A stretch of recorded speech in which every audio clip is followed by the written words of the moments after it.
Misguide किए हुए है। आज तक आप जी पिछला इतिहास दिखा रहा है ये दास आपको अपने ही सदग्रंथों में सब कुछ लिखा हुआ है, लेकिन हमारे तक वो ज्ञान नहीं आने दिया। और ऐसे महर्षि की पदवी उनको हमने दे रखी थी जो कति अज्ञानी लोग थे।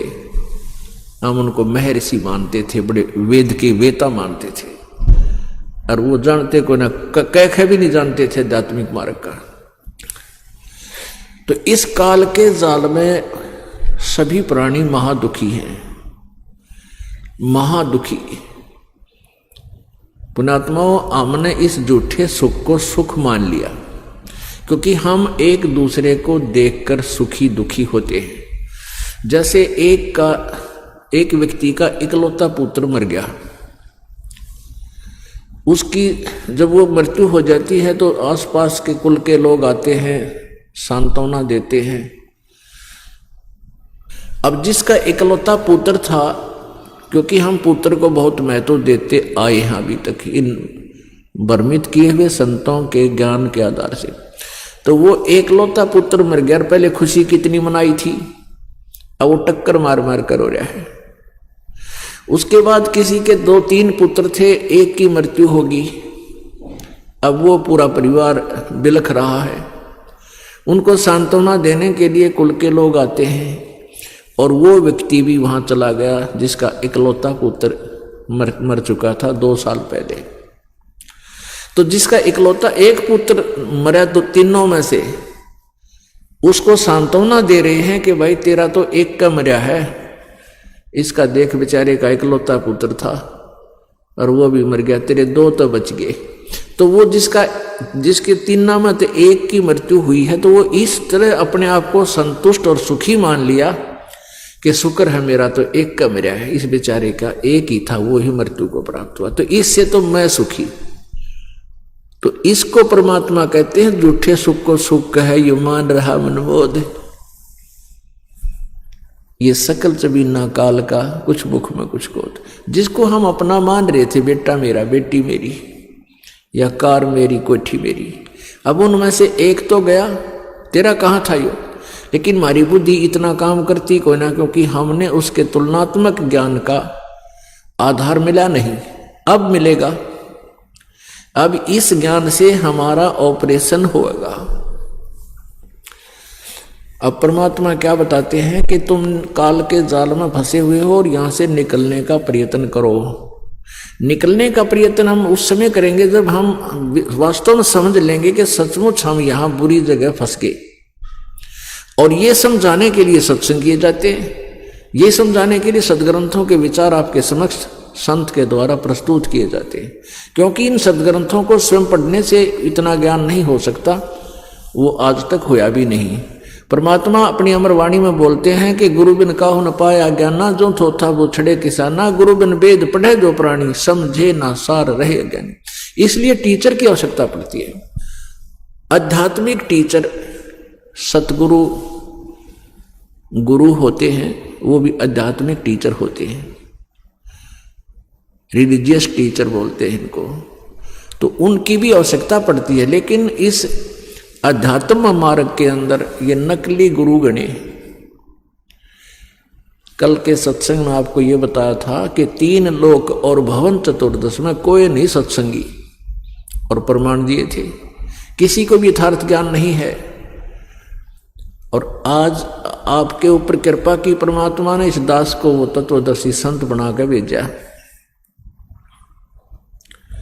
और आप जी के ऊपर विशेष कृपा परमेश्वर की कि आपका जन्म ऐसे समय में और फिर इस सतलोक आश्रम में बरुवाला में आने का शुभ अवसर मिल गया। आपके पुण्यों की, आपकी शुभ किस्मत का कोई अंदाजा नहीं लाया जा सकता। पुण्यात्माओं, इस मार्ग से भ्रमित मत होना, क्योंकि ये मार्ग एक ऐसा है जो पूरे विश्व के विपरीत है। आप यहाँ से ज्ञान सुनकर जाते हैं, जो 1-2 बार भगता लिए, तो अपने मित्रों को, रिश्तेदारों को, यानी वो बैठकर समझाने की चेष्टा करता है, तो सभी एक बार बिदक जाते हैं और पूरा विरोध करते हैं, क्योंकि उन्होंने आपकी तरह ही पहले जैसे आप जी ने ज्ञान ठोक रखा था, अंदर सारा भरा पड़ा था, ऐसे उन सब के अंदर वो खतरा भरा हुआ है और वो इस ज्ञान को जल्दी से अंदर समाने नहीं देता। लेकिन आप जी ने उनकी बातों को नहीं मानना है, वो आपकी ना माने दुर्भाग्य है उनका, लेकिन आप जी ने उनके विरोध से परमात्मा से दूर नहीं होना है, चाहे कुछ भी हो। लेकिन परमात्मा आपकी मदद करेगा और आपको बहुत सहयोग देगा, आप सफल होगे, क्योंकि उनकी दुर्गति होंगी, उनके इतना कहर टूटेगा जो भगवान से दूर है।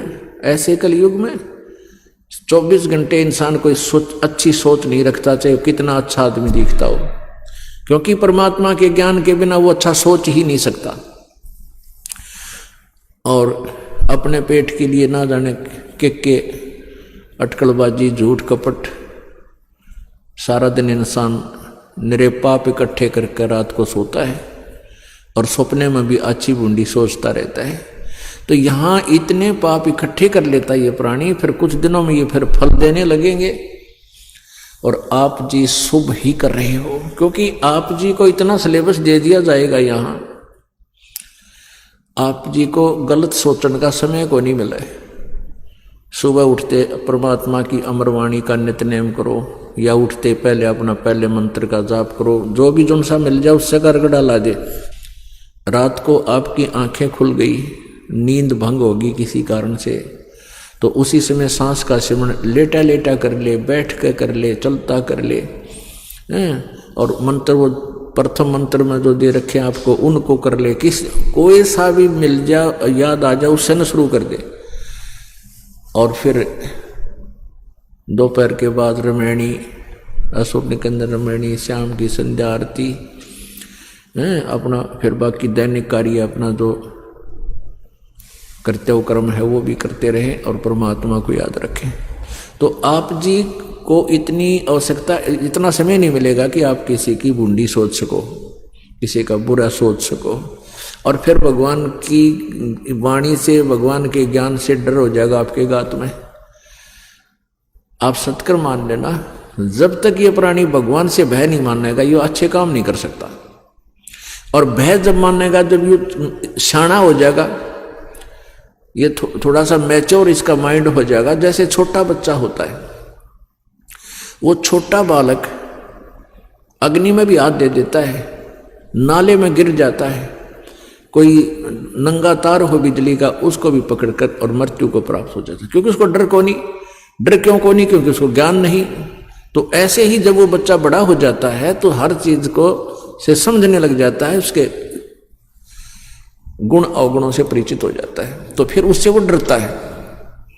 तो दास ये चाहता है कि मानव समाज परमात्मा के विधान से परिचित हो जाए, फिर ये गलती नहीं करे, फिर ये कोई जुल्म नहीं करेगा। चाहे लाख करोड़ रुपये दर दे, कोई आगे ठोकर मार देगा कि शर्मा मारूंगा, 1 लाख रुपया निकल न कीड़े पड़ जाए, शर्मा कुत्ता बनूंगा, गद्दा बनूंगा, या माया यही रह जाएगी।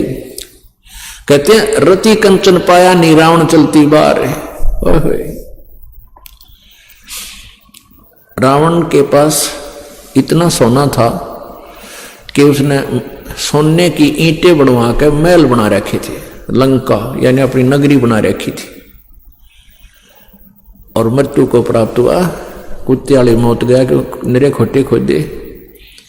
जिसके पास अधिक माया है वो उसकी शत्रु है, वो उसकी पूरी दुश्मन होती है। परमात्मा ने इसके बारे में कहा कि दान माया दुख भंजनी और संचित है दुख मूल। जो माया का संग्रह करते हैं उनके वो दुख की जड़ है, बहुत हानि कर देती है। तो इसलिए जब हमें ज्ञान हो जाएगा कि इस माया का हम करेंगे क्या, और ठीक है परमात्मा ने जो हमारी पूरे जन्म के संस्कार में लिखा है, माया दी है, तो उसका सदुपयोग करें, दुरुपयोग नहीं करें, परमात्मा की भक्ति अधिक करें। तो इस प्रकार ये दास चाहता है कि आप जी को डर लगे, आपको भय बने भगवान का। और जब तक भय नहीं होगा जीव सुधर नहीं सकता, ना शुभ काम कर सकता। अब आप देख रहे हो ये इंसान परमात्मा के विधान से अपरिचित होने के कारण केवल माया ही को सर्वस्व मान चुका है। हर प्रकार से किसी भी क्षेत्र में देख लो आप, किसी भी क्षेत्र में आप किसी ऑफिस में जाते हैं, कोई भी रिश्वत के बिना कलम नहीं उठाकर राजी, इतना गिर गया सतर इंसान का। और उनके घरा में देख ले फिर के सुख हो रहा है, बिरान मैटी, किसी की बेटी छोड़ दी, किसी की विधवा होगी, किसी का कैंसर है, किसी का और बीमारी है, कोई और समस्याएं पैदा, कोई जीव सुखी नहीं, क्योंकि हम अपने आप अपने भविष्य के मार्ग में कांटे बो रहे हैं, फिर उन पर चलना भी हमने ही पड़ेगा। तो इस प्रकार ये ज्ञान जब होगा, हाथ नहीं लाओगा, ये प्राणी कति जहर समझ लेगा, विष। और दो नंबर का काम करके रिश्वत आदि ले करके अपने परिवार का पोषण करते हैं, उन व्यक्तियों को, अपने परिवार को, उनकी ऐसी दशा हो जाएगी विष देने की आवश्यकता नहीं पड़ेगी। यानी वो विष दे रहा है, वो ऐसे आहार करवा रहा है, जो ऐसे पैसे इकट्ठे कर रहा है। तो इस बुराई से मानव को उल्टा हटना होगा। माया हम किस लिए इकट्ठी करते हैं? माया को संग्रह करने का उद्देश्य क्या होता है कि बढ़िया कार लूं, बढ़िया कोठी बनाऊं, और फिर बेटी ब्याणी है, बेटी के विवाह में दहेज देना पड़ेगा, घना खर्चा करना पड़ेगा। तो हमने यह दहेज की बीमारी लाली इसी ने खत्म कर दिया, जो जड़ है सारी दुख की। इस दहेज को ही हम बंद कर दे। देखना फिर परमात्मा कैसे रजा करते हैं। और ये लंबी लंबी कोठियां ना बना करके अपना ऐसा झोपड़ा गाल लें, इसी इतना मकान बना लें जिससे आपका टाइम पास हो जाए। परमात्मा के ज्ञान पे आधार होने के बाद आपको यह बात समझ में आएगी। एक रंका बंका नाम के दो पति पत्नी थे। रंका पति का नाम था, बंका उसकी पत्नी का नाम था। और परमेश्वर कबीर जी उस समय अन्य रूपांतर करके एक संत भूमिका में वहां रह रहे थे। रंका और बंका, और एक उनकी पुत्री, उसका नाम वंका था। उन तीनों ने उपदेश ले रखा था। उधर से नामदेव जी, महाराष्ट्र के अंदर श्री नामदेव जी ने भी उन्हीं परमात्मा यानी गुरु जी से उपदेश ले रखा था। रंका और बंका ने एक झोपड़ी डाल रखी थी। पहले तकरीबन झोपड़ी ही डाला करते थे, इतनी ही व्यवस्था थी, इतना सिंपल लिविंग था प्रत्येक का। और ज़्यादा ही गरीब थे, यानी निर्धन ज़्यादा थे। लकड़ियाँ तोड़ कर लाते थे जंगल से, उनको बेचकर अपना आहार करते थे, गुजारा करते थे, अपना निर्वाह किया करते थे। एक दिन नामदेव जी ने कहा, गुरुदेव आपके भक्त बहुत दुखी हैं, उनको कुछ धन दे दो, बहुत निर्धन है, जंगल में जाते हैं, उनका सारा समय लकड़ियां लाने लोने में व्यस्त खराब हो जाता है और बहुत दुखी हैं, शरीर पर कपड़े भी अच्छे नहीं हैं उनके। परमात्मा ने कहा, बेटा वो, गुरुदेव ने कहा कि बेटा वो माया नहीं चाहते। नामदेव जी ने कहा, ना जी चाहते क्यों ना, वो तो दुखी बहुत हैं, आप कृपा बख्शोगे तो वो जरूर चाहेंगे, आप दोगे तो वो लेंगे ही लेंगे। परमात्मा बोला, चल आज उनको माया देते हैं। परमेश्वर कबीर जी ने क्या किया, कुछ गहने ले लिए, सोने के, ये हाथ के कड़े, कान्ना के, नाक के अच्छे बहुत ज़्यादा, कुछ चांदी के। रंका और बंका लकड़ी ले आन लाग रहे थे, लकड़ी तोड़कर जंगल से आ रहे थे, और के रास्ते में परमात्मा ने वो गहने डाल दिए, जेवरात आभूषण डाल दिए, और आप छुप के एक झाड़ी के पीछे, नामदेव भी साथ में था, आगे आगे रंका आ रहा था और बंका थोड़ी पीछे थी, 200-300 फुट की दूरी पे। अब रंका ने देखा कि आभूषण पड़े हैं, ना जाने किसके गिर गए होंगे बेचारे के, और उसने सोचा कि मेरी पत्नी आ रही है, और औरत जो है आभूषण को बहुत महत्व देती है, पसंद किया करती है, और कहीं इसकी नीयत खराब ना हो जाए और ये अपने कर्म ना बिगाड़ ले, गहने उठा ना ले, इसलिए पैर के साथ उनके ऊपर मिट्टी डालने लग गया, लकड़ी सिर पे, और पैर से रेत उसके ऊपर उछालने लग गया। तो बंका ने देखा कि तेरा पति को क्या हो गया।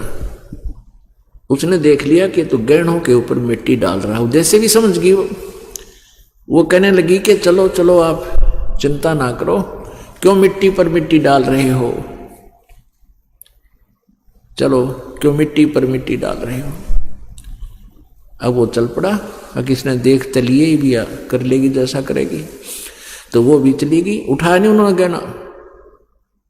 अब परमात्मा बोले बोल भाई नामदेव जी, ये तो ना उठाते, मैं दूं कैसे इनको। नामदेव जी को बड़ा झटका लग गया। उसके बाद उनमें भी बहुत परिवर्तन हो गया, क्योंकि वो पहले अच्छे पैसे वाले थे, फिर अपनी माँ के साथ वो अलग से झोंपड़ी में ही रहने लगे। तो पुण्यात्मा परमात्मा जो है, ऐसे ज्ञान होने के बाद वो बहुत निकट आ जाता है। जैसे आपने कथा सुनी है कि नरसिंह जी के पास घनी माया थी, इतना कंजूस था, जितना घना धन होगा जिस प्राणी के पास, वो उतना ही ज्यादा परमात्मा से दूर होता चला जाता है और माया की जोड़ में अंधा हो जाता है उसके संग्रह करने में। अब नरसिंह जी के पास बहुत ज्यादा धन था। आज से कई सैकड़ों वर्ष पहले उसके पास 56 करोड़ की संपत्ति थी, आज तो 56 अरब हो जाए, और चौवन्नी दान करया नहीं करता।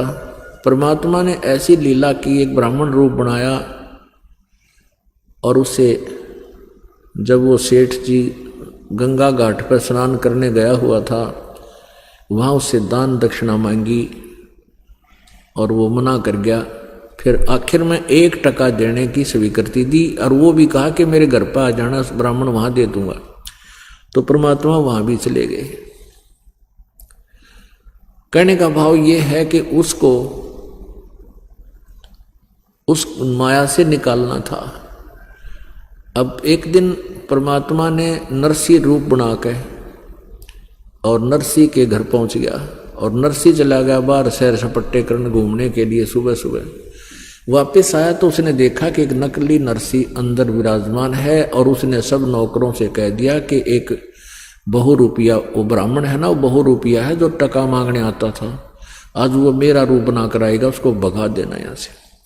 तो वो परमात्मा अंदर बैठ के नरसिंह रूप बनाकर, नरसिंह ओरिजिनल आया तो नौकरों ने धक्का देकर भगा दिया कि तू झूठा कपटी व्यक्ति है, पीछे क्यों पड़ा हुआ है, चला जा, तुझे पीट देंगे।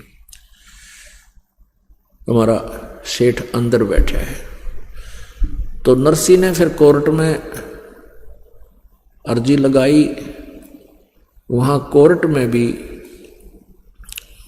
पूछताछ के दौरान परमात्मा ने सारी ही हिस्ट्री बता दी उस घर की, कित के रखा है, बई में क्या लिखा है। नरसिंह नहीं बता, ओरिजिनल नहीं बता सका अपने घर की सारी स्थिति को। तो ओरिजिनल को तो रिजेक्ट कर दिया कोर्ट ने, और डुप्लीकेट जो भगवान थे यानी दूसरे नरसिंह का रूपधार, उनको मालिक सिद्ध कर दिया। तब वो नरसिंह मत्थे पर हाथ रख के बैठ गया जंगल में जाकर, बाहर वन में, बनी में। तब वहां गए परमात्मा और कहने लगे, बोल भाई नरसिंह भगत, या माया तेरी थी या मेरी?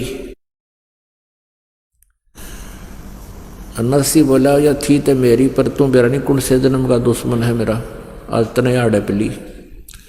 परमात्मा बोले, ना, यह तेरा भूल है बालक, यह पहले भी ना थी तेरी और आज भी नहीं है तेरी, यह मेरी ये थी। तब उसको पूरा ज्ञान समझाया। आज तू इब के करेगा इस माया का, ले लेने लेकर दिखा, इसमें एक ग्राम ले ले, एक टका लेकर दिखा दे, तू अपनी मान रहा था नालायक। काया तेरी है नहीं, यह माया कहां से हो, चरण कमल में ध्यान रख इन दोनों ने खो। फिर वो समझ गया अक भैया बात तो कुछ और है। फिर कहा कि मैं तुझे माया तो दे दूंगा, लेकिन यह तेरी दुश्मन है बेटा, तुझे खा जाएगी या तेरे जीवन न बर्बाद करने लग रही। क्या करेगा, शर्म में मारेगा तू। एक बेटी थी वह ब्याह दी और तेरा संतान नहीं, इसके चिपटा बैठा, कल न मृत्यु हो जाएगी, अरे लोग बांटेंगे इसने, अरे गधा बना रहेगा, पाप कर्म तेरे सिर पर रखे रहेंगे। उसी दिन से न बोले जी आँख खुल गई मेरी, तय कुछ इस नरक से निकलने का मार्ग बताओ। कि इसने बांट बीमारी ने भंडारे लगा, धर्म कर दे। ठीक जैसे आप कहोगे। तो परमात्मा ने क्या करना था, उस माया का वापस दे दी। अगले तुम अपना कर्म बना ले, ये कर्म बिगाड़े था तुम। तो पुण्यात्माओं, हम तो माया मांगना हो भगवान ते, इस बीमारी ने गले में गालने के लिए परमात्मा कहता है इससे बच्चों, और फिर आप सत भक्ति करो, दान धर्म करते रहो। कहते हैं कल्पे कारण कौन है, कर सेवा नहीं काम, और मन इच्छा फल देऊंगा जब पड़े मेरे ते काम। आपने बहुत सी और भी कथाएं सुना रखी इस दास ने। जैसे एक बार परमात्मा कबीर जी के बारे में झूठी चिट्ठियां लिख दी कि कबीर भंडारा करेगा, और कबीर परमेश्वर जी कपड़ा बुनते थे, उसकी जो मेहनताना आता था उससे अपने परिवार का पोषण करते थे। परिवार कौन कौन थे, परमात्मा का जन्म नहीं हुआ, परमात्मा ने कोई ब्याह नहीं, शादी नहीं करवाई, उनकी कोई संतान नहीं थी, लेकिन 2 मुर्दे बच्चों को जीवित किया था किसी शर्त पर, जनता का भ्रम निवारण करने के लिए, और जिस कारण से लाखों लोग परमात्मा के शिष्य भी हुए थे उन्हीं अब चमत्कारों को देख। और उनकी कोई पत्नी नहीं थी, 2 माता पिता मुंह बोले थे। जैसे परमात्मा कमल के फूल पर काशी में लहर तारा तालाब में आकर प्रकट हुए, और वहाँ से नीरू नीमा नाम के 2 दुल्हा पति पत्नी परमात्मा को घर ले गए थे बालक रूप में। बड़े होकर वो दुल्हे का कार्य करने से दुल्हा कहलाए। तो उनको वो माता पिता समझो, ये परिवार था, 4 सदस्य और थे। तो उस मेहनताने से वो परमात्मा जो मेहनताना मिलता था कपड़ा बुनने से, उससे जो घर की व्यवस्था के लिए, घर के खाने खर्चे के लिए जो आवश्यक वस्तु थी वो ला करके बाकी का भंडारा कर देते थे, कोई पैसा नहीं रखते थे। तो ये झूठी चिट्ठियां डाल दी उनको, भाई कबीर भंडारा करेगा, क्योंकि कबीर परमात्मा जी इन नकली संतों ऋषियों ब्राह्मणों के सिर में दर्द बन गए थे, क्योंकि वो झूठा ज्ञान प्रचार करते थे। परमात्मा उनके ज्ञान को काटते थे और सच्चाई बताते थे जो उनके रास नहीं आई थी। और उन्होंने परमात्मा को, कबीर जी को मारने की, काटने की, हर तरह से कोशिश की, बदनाम करने की, लेकिन ना उनसे वो मरे थे और ना ज्ञान में हारे। अंत में उन्होंने एक चिट्ठी लिख दी सब जगह के सभी संत महात्मा आ जाओ कबीर की तरफ से कि मैं भंडारा कर रहा हूँ 3 दिन का, सबको एक असरफी 1 बार के भोजन के बाद और 1 दोहर यानी 1 कंबल ये दक्षिणा दूंगा। तो लालची लोग भी 18 लाख इकट्ठे हो गए, वहाँ इकट्ठे हो गए।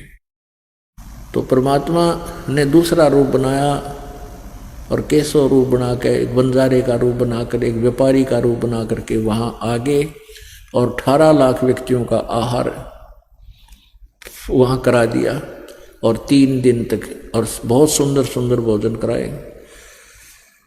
1 असरफी और 1 दोहर यानी कंबल उनको दान दिया, जैसा भी पत्र में लिखा हुआ था उन झूठे कपटियों ने। तो परमात्मा कहते हैं कि यदि आप, क्योंकि उन्होंने एक एग्जाम्पल दिया था हमारे को, एक रोल रिहर्सल करके दिखाई थी कि यदि तुम भी परमात्मा पर ऐसा विश्वास करके चलोगे, आपके ऊपर जब कोई आपत्ति आवेगी तो भगवान न्यो मदद करया करे। परमात्मा ऐसे सहयोग दिया करता है। तो इसलिए हमने उस माया को, परमात्मा को ज्यादा महत्व देना चाहिए माया के स्थान पर। अब इस माया के विषय में परमेश्वर की वाणी में लिखा है, ग्रीब माया ऐसी माया मोहनी, बर्म सरीखा खेल, सतगुरु शरण उबरे जाकी बंकी हेल। ग्रीब ऐसी माया मोहिनी, मोहा सकल जिहान, इस माया की जाड़ में आगे चतुर सुजान। ग्रीब ऐसी माया मोहनी, ये ब्रह्म सरीखा तोल, विष अंजन धर उतरी, ये पिए हंसा गोले। ग्रीब ऐसी माया मोहनी, ब्रह्म सरीखा तोले, ज्ञानी ध्यानी सब मुसे खा लिए अणबोले। ग्रीब ऐसी माया मोहनी, दुश्मन गणे नमीत, आन अटक मान नहीं, खाने ही से प्रीत। ग्रीब ऐसी माया मोहनी, हिलमिल मोह लिए सुरपंथ, तीन लोक को खा गई, धर धर रूप अनंत। ग्रीब ऐसी माया मोहनी, होरा होरी धूर, सतगुर हेला देत हैं, या से रहियो दूर। ग्रीब ऐसी माया मोहनी, मोह लिए सब लोक, सुर नर मुनि जन खा लिए, दे दे बाचा पोख। ग्रीब ऐसी माया मोहनी, मंडन सब संसार, कृष्ण विष्णु भगवान तक सब माया की लार।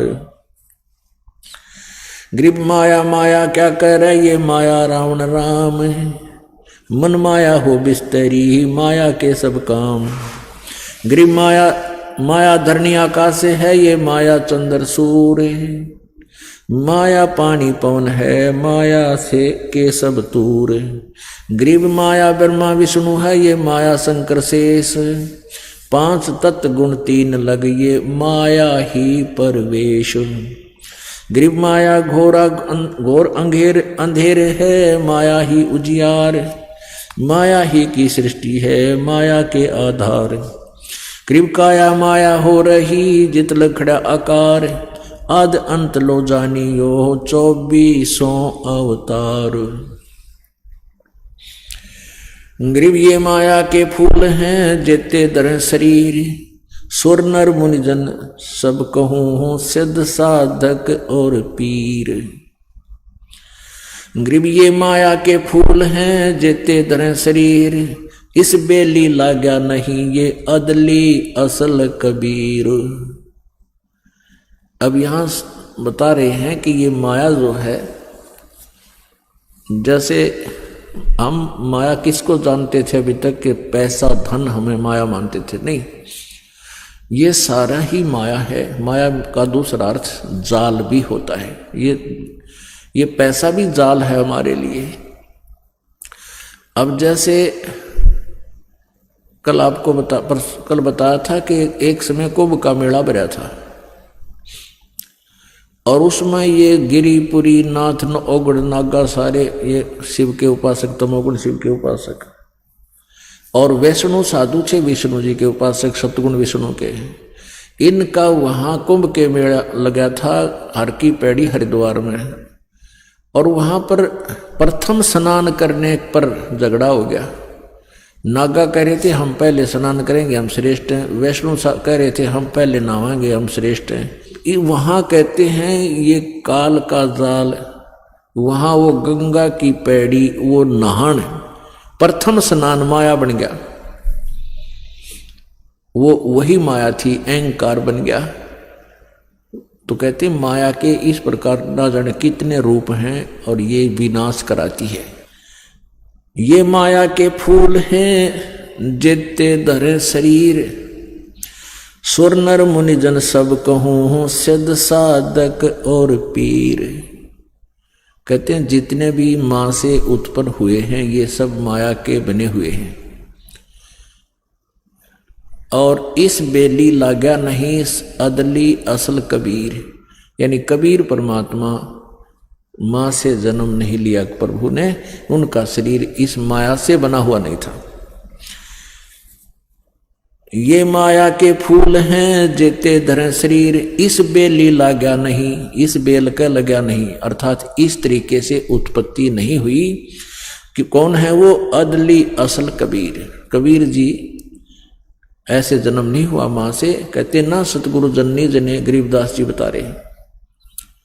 और जाकर मां नहीं बाप, पिंड ब्रह्मंड से रहित है, नहवा तीनों ताप। गरीब माया ही के फूल हैं लाग लाग कुमड़ाए, ब्रह्मा विष्णु महेश लग ये योनि आवे जावे। अपने आत्माओं यहाँ बात बिगड़ रही थी। ये वाणी गरीबदास जी ने 250 वर्ष पहले लिखी और आज से 600 वर्ष पहले परमेश्वर कबीर जी ने यही बात, यही ज्ञान बताया। और अपनी प्यारी आत्मा गरीबदास जी को सन 1727 में आकर यहाँ छुडानी गांव हरियाणा के अंदर जिला झज्जर में मिले थे। उनको भी अपने ज्ञान से अपरिचित करवाया था, अपना ज्ञान इनमें फीड कर दिया था परमात्मा ने। जैसे एक मोबाइल से दूसरे मोबाइल में कोई भी वस्तु जो मैटर है वो भेज दिया जाता, ऐसे परमात्मा ने अपना ज्ञान, ओरिजिनल ज्ञान जो था 5 सूक्ष्म वेद, गरीबदास जी के अंतःकरण में वो फिक्स कर दिया था। तो उस समय से क्या बता रहे हैं गरीब, ये जेते आवत जाते हैं सब माया के माही, वृक्त एक कबीर हैं जाकी सरवर नाही। गरीब माया ही के फूल हैं लाग लाग कुमड़ाई, और ब्रह्मा विष्णु महेश तक ये योनि आवे जाही। ये वाणी 250 वर्ष पहले लिखी, यानी सन 1727 में, लगभग 300 वर्ष हो गए। और उस समय कोई इस वाणी को अनुवाद करे कि ब्रह्मा विष्णु महेश भी जन्मते मरते हैं, योनि आमे जाई, अन्य प्राणियों की योनियों में भी जाते हैं, तो सिर फड़वाण का काम था। और कबीर परमेश्वर जी ने 600 साल पहले यही कहा था, और 250 वर्ष पहले यह वाणी लिखी गरीबदास जी ने भी यही बोला था। लेकिन हमारे गले उतरी नहीं यह बात, क्योंकि हम अशिक्षित थे, हम सदग्रंथों से अपरिचित थे। आज परमेश्वर ने रजा की है इस पवित्र भारतवर्ष पे। 1947 में भारतवर्ष स्वतंत्र हुआ। उसके बाद विद्या का एकदम एक बहुत ही युद्ध स्तर पर जो है ना विद्या फैल गई अग्नि की तरह। इतना एकदम पहले बेटियों को तो मतलब है नहीं पढ़ाने का, लड़के भी ना पढ़ा करते, और फिर एकदम इतना हुआ कि बेटियां भी बूढ़े भी पढ़वा दिए परमात्मा ने, क्योंकि ये ज्ञान समझाना था। पुणात्मा इस अक्षर ज्ञान में आनी गणी है मनुष्य को, और लाभ थोड़ा। अब क्योंकि आप जी जो ज्ञान, आप जी ने जो संसारिक व्यवस्था में जो देखा है उसमें तो आप मान रहे हो भाई शिक्षा नहीं करी तो कुछ भी कोई नहीं उसके पास। अब इसलिए आवश्यक है ये शिक्षा कि हम सदग्रंथों को पहचान लेंगे, अन्यथा इस शिक्षा में नरे अवगुण है। आपस में द्वेष चतुरता गणी आएगी, हैं सद्भावना रही कोई ना, एक फिर अपने अपने अहंकार में चूर हो गए। क्यों 2 रोटी जिसने मिल जा, बढ़िया नौकरी हो जा, दो थोड़ा सा व्यवस्था मकान को ठीका बन जा, फिर वो इंसान समाज से भी अलग हो जाता है और भगवान से तो 100 कोस हो लेता है। तो इसमें अवगुण घने हैं, फिर भी ये आवश्यक, इसलिए आवश्यक था कि इससे हमने एक वास्तविक वस्तु अपने बच्चों को देनी है, इस बिना हुआ मिला को नहीं। अब से पहले क्या था कि कुछ एक वर्ग शिक्षा ग्रहण करता था, वो वेदों को पढ़ लेता था, जैसा भी उनको कहा गया था, हम संत ग्रंथों को पढ़ो जानो और फिर संसार को बताओ। तो वो आकर के गाँव में सत्संग करते थे, भगवान की चर्चा सुनाया करते थे। तो अन्य को जरूरत नहीं थी पढ़ने की, कि ये जो बता रहे हैं आप सही बोल रहे होंगे, और उनके अनुसार फिर साधना शुरू कर दी। तो यह बिजली न्यों गिरी रही। अब इसलिए परमात्मा ने संत तो शिक्षित है ही है, लेकिन भगत भी शिक्षित, और शिक्षित है तो हम भगवान के ज्ञान को आंखों देख कर स्वीकार करेंगे। तो इसलिए क्या बताते हैं, माया ही के फूल हैं ये लाग लाग कुमड़ाना माने मुरझाना। जैसे फूल खिला मुरझा गया, खत्म हो गया, ऐसे ही जन्म है जीव का। बालक हुआ, फिर युवा हुआ, फिर बुढ़ा हो गया, मुरझा गया, फिर मर गया, टूट के गिर गया। तो कहते हैं माया ही के फूल हैं ये लाग लाग कुमलाई, ब्रह्मा विष्णु महेश लगे ये योनि आवे जाई। ब्रह्मा विष्णु महेश तक भी जन्म और मृत्यु के अंदर है, इनका भी जन्म मृत्यु होता है। ओए होए, 600 वर्ष पहले परमात्मा ने ये बात कही थी, जो आज हमारे सदग्रंथ इसका समर्थन दे रहे हैं।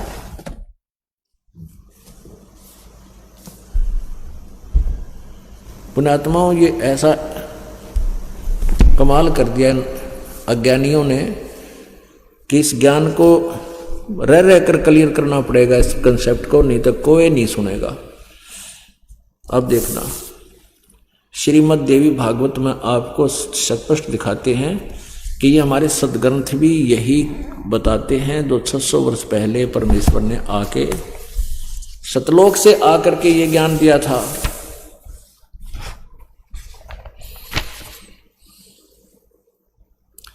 श्रीमद् देवी भागवत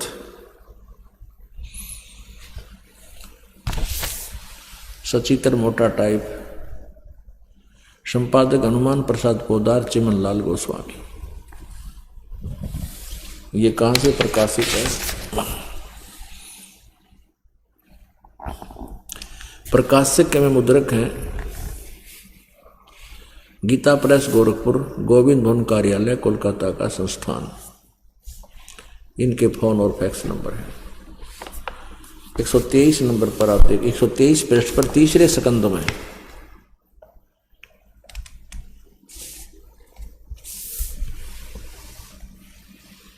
123 पृष्ठ पे यह देखिएगा। भगवान विष्णु अपनी माता शेरा वाली दुर्गा की महिमा करते हुए, स्तुति करते हुए क्या बोल रहे हैं? तुम शुद्ध स्वरूपा हो, तुम शुद्ध स्वरूपा हो, यह सारा संसार तुम ही से उद्भासित हो रहा है। मैं, ब्रह्मा और शंकर, हम सभी तुम्हारी कृपा से विद्यमान हैं। हमारा आविर्भाव माने जन्म और तिरोभाव में मृत्यु हुआ करता है। हमारा तो जन्म और मृत्यु हुआ करता है। केवल तुम ही नित्य हो, जगत जननी हो, प्रकृति और सनातनी देवी हो। भगवान शंकर बोले, देवी यदि महाभाग विष्णु तुम्ही से प्रकट हुए हैं तो उनके बाद उत्पन्न होने वाले ब्रह्मा भी तुम्हारी बालक हुए, फिर मैं तमोगुणी लीला करने वाला शंकर क्या तुम्हारी संतान नहीं हुआ? अर्थात मुझे भी उत्पन्न करने वाली तुम ही हो। सिवे संपूर्ण संसार की सृष्टि करने में तुम बड़ी चतुर हो। इस संसार की सृष्टि स्थिति और संहार में तुम्हारे गुण सदा समर्थ हैं। उन्हीं तीनों गुणों से उत्पन्न हम यानी मैं, हम सभी ब्रह्मा, रजगुण, सतगुण विष्णु, तमगुण शिव जी, शंकर नियमानुसार कार्य में तत्पर रहते। ये माया के फूल हैं लाग लाग कुमड़ाई। अब ये सूक्ष्म वेद है जिसमें 600 वर्ष पहले, और इसमें गरीबदास जी को ज्ञान प्राप्त हुआ 250 वर्ष पहले, 300 वर्ष पहले। उस समय यही बात कही थी, ये लिखी हुई है आज हमारे पास। तो पुण्यात्माओं, इससे सिद्ध है कि कबीर इज गॉड। कबीर साहेब, कबीर परमात्मा हमारे पूर्ण कुल मालिक हैं और वही विद्वान हैं। और गरीबदास जी उनके शिष्य थे, उनको भी परमात्मा से वो परिचित हुए, परमात्मा का साक्षात्कार किया। तो उन्होंने ये गवाही दे रखी है जो कबीर जी ने ज्ञान बताया।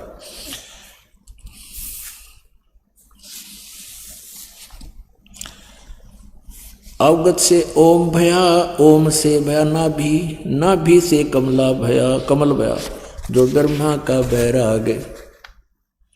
ब्रह्मा से ती उपजा जेते हैं कलमाही, तीहूं देवा शाखा वहे अक्सर वृक्ष की छाई। ले यहाँ वो गीता जी अध्याय नंबर 15 का श्लोक नंबर 1 से लेकर 4 तक भी वर्णन कर दिया कि ब्रह्मा से ती उपजा जेते हैं कलमाही, यानी तुम यहाँ जितनी भी संतान उत्पत्ति है, जीव जंतु हैं, ब्रह्मा जी के रजोगुण के प्रभाव से सबकी उत्पत्ति हुई है। और फिर ये क्या चीज है ब्रह्मा विष्णु महेश, तीहूं देवा शाखा वहे ये अक्षर पुरुष की छाही। कबीर परमेश्वर ने अपनी वाणी में लिखा, अक्षर पुरुष एक पेड़ है, निरंजन वा की डार, और तीनों देवा शाखा हैं ये पात रूप संसार। माया मन की मोहनी अंदर है हैरान,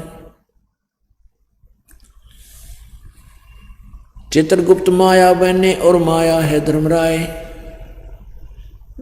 जो ज्योत निरंजन से उपजा सब माया के माही। जो इस काल के लोक में जिसकी जन्म है वो सब इस माया में फंसे पड़े हैं दलदल में। अंत लोक में खेलती ये माया मंगल गावे, शिव ब्रह्मादिक मोलिए और कौन ठहरावे। माया मन की मोहनी अंदर है हैरान, 9 अवतार डुराइया ये पकड़ लिए भगवान। अब यहाँ कहते हैं और कि तो कौन बचेगा इस माया से, तुम्हारे भगवान भी फंसे पड़े हैं। पुण्यात्माओं, ब्रह्मा विष्णु महेश के जीवन चरित्र को आप पढ़कर देखो पुराणों में, इनने कैसी कैसी गलतियां की हैं। तो माया, हर तरह से माया के अंदर ये फंसे पड़े थे, ये माया से बाहर नहीं थे। जैसे एक बार भगवान शिव जी को पता चला कि भगवान विष्णु ने जिस समय सागर मंथन किया गया था उस समय मोहनी लड़की, एक मोहनी नामक औरत का रूप धारण किया था, और राक्षसों उस पर मोहित हो गए थे।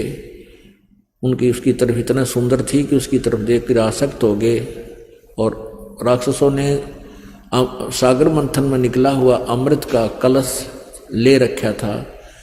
देवताओं का मानना था कि इस अमृत को अगर ये पी लेंगे राक्षस तो ये अमर हो जाएंगे, ज़्यादा दीर्घायु हो जाएगी, ये समय मृत्यु से पहले मरेंगे नहीं, हमारे से नहीं, हम नहीं मार पाएंगे इनको, इनकी उम्र बढ़ जाएगी।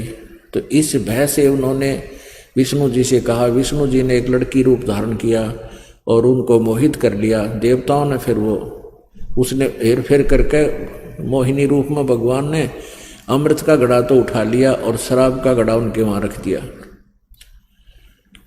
तो शंकर भगवान को पता चला कि ऐसे ऐसे ये सारी कहानी हुई। तो शंकर भगवान ने पहले तो तपस्या की 88,000 वर्ष तक इस वासना को नाश करने के लिए कि मेरे अंदर विषय वासना की जो प्रवृत्ति समाप्त हो जाए, और ऐसा उसने मान लिया। फिर भगवान विष्णु के पास गए और कहा कि मुझे आप अपना वो मोहिनी रूप बनाकर दिखाओ जो आपने सागर मंथन के द्वार समय किया था, लड़की का रूप धारण किया था। मैं नहीं देख पाया क्योंकि मैंने विष ग्रहण कर लिया था, मेरे दिमाग में नशा बन गया था। अब लंबा ना करके कि विष्णु जी ने फिर वो कहा थोड़ी देर डट जा, अभी मैं कैसे दिखाऊं तेरे को, मुझे शर्म लगती है, ऐसे कह करके और अंदर चले गए। उधर से अंतर ध्यान होकर के जंगल में सामने एक लड़की का रूप धारण कर लिया। और फिर वो भगवान विष्णु शिव जी जो है उस लड़की के पास साथ चल लग गए और वहां चले गए, अंदर गए। वहां जाकर के हाथ पकड़ लिया बदनीयत से, और उधर से 88,000 वर्ष तप करके आए थे कि मैंने वासना को जीत लिया, मेरे मरे ही कोई ना। परमात्मा कहते हैं विकार मरे मत जानियो जो भूगुड़ में आएगे। ये तो इस सतनाम से, सच्चे नाम से, भगवान की भक्ति से नाश होगा इनका। इन बनावटी हठियों की बकवादा तो नहीं होता। ये तो ऐसे शांत हो जाते हैं जैसे भूबड़ यानी राख में अंगार दाब रखा हो और ऊपर हाथ ला के देखे तो कति ठंडी लगे। हर जब उसको उठ निकालने की चेष्टा राख ने छेड़े ना करेड़ा तो न्यो का न्यो चमकता हुआ अंगार पावे। कहते हैं विकार बरे मत जानियो जो भूबड़ में आ गए। तो यहां बताते हैं परमात्मा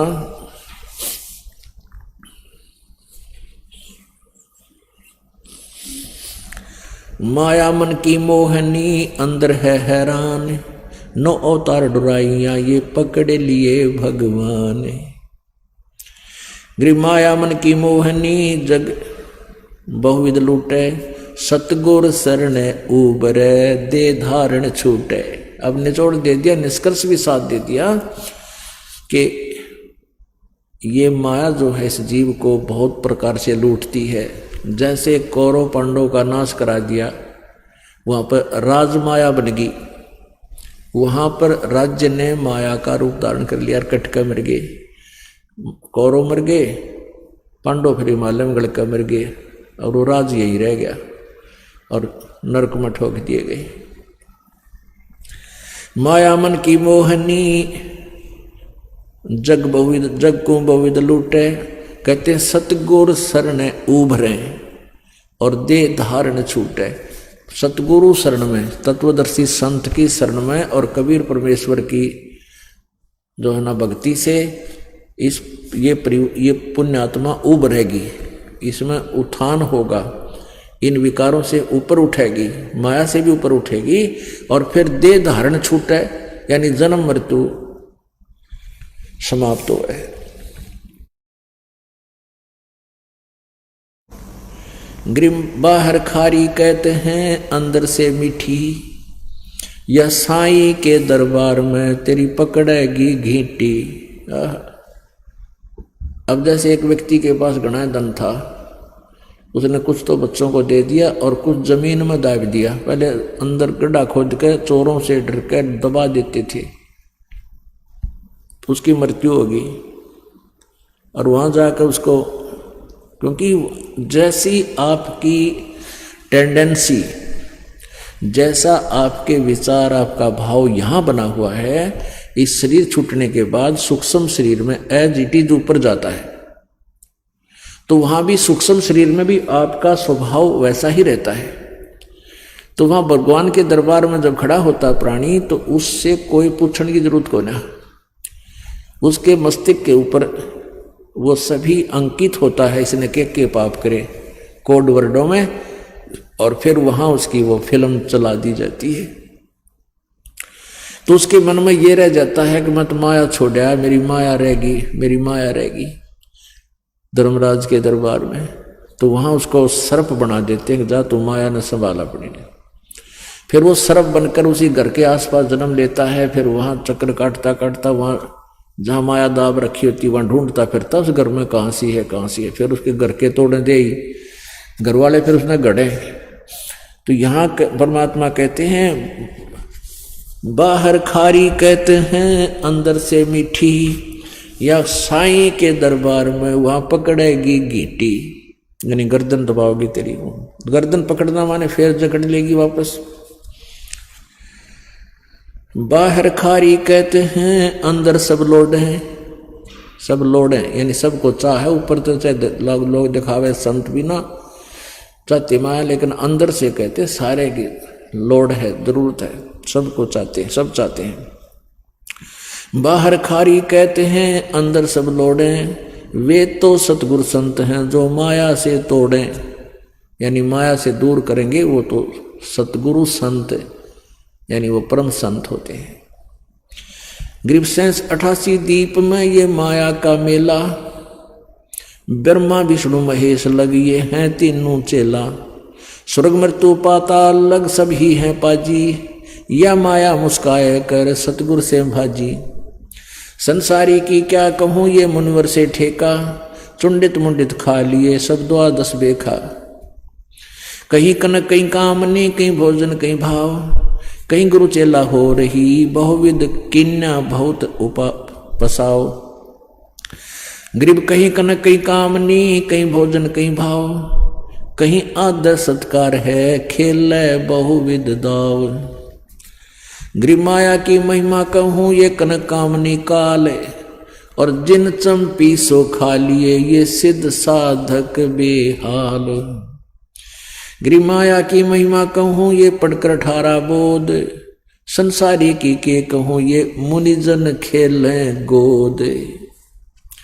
गिरि माया की महिमा कहूँ ये पढ़े 18 प्राण, संसारी की क्या कहूँ ये खा लिए बड़ खान।